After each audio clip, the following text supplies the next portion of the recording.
মন্ত্রী লেখো হাঁচি এক। ওহে, তোমার নাম কি? মন্তেশ্বর হুজুরি আগে। লিখুন মন্ত্রী মশাই, নাম লিখুন। ওহে মন্তেশ্বর, হাঁচি কর, এক মোহর ছাড়ো দেখিনি। হাঁচি দুই। আরে যাও, দৌড়ে গিয়ে দু মোহর আদায় করে আনো।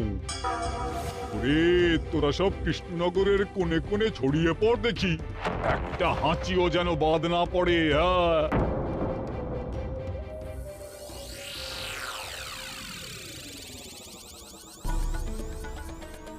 এটা হুজুরে আলাক বর্ধমান, খাম্বাত এবং কৃষ্ণনগর থেকে। চমৎকার চমৎকার। তাহলে গোপাল কিছু করতে পারেনি, আমাদের যুব শক্তি কৃষ্ণনগরকে পুরো নিংড়ে নিয়ে আসছে। মহারাজ কৃষ্ণচন্দ্রের একটা আবেদন আছে জানাব। এই হাঁচি করের 30% যদি ওই রাজ্যকে দেওয়া যায় তাহলে আদায় উসুল আরো ভালো হবে। ওরা বলেছে যে আপনি যদি 30% দেন তাহলে কর আদায় একেবারে জান লড়িয়ে দেবে।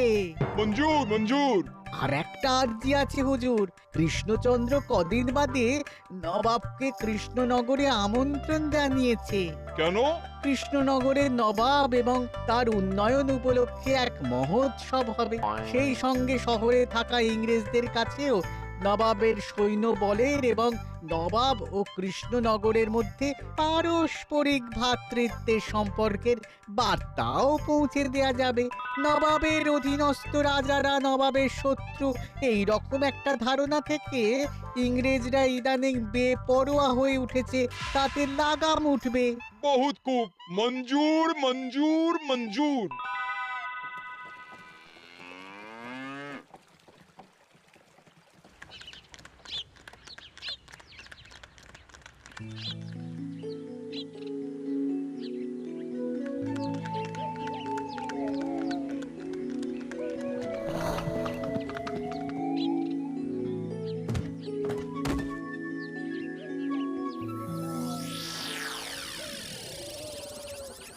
কি ব্যাপার গোপাল?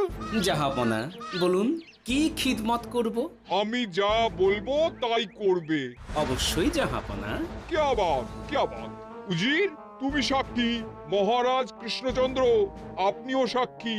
গোপাল আমাকে কথা দিয়েছে আমি যা চাইবো তাই করব।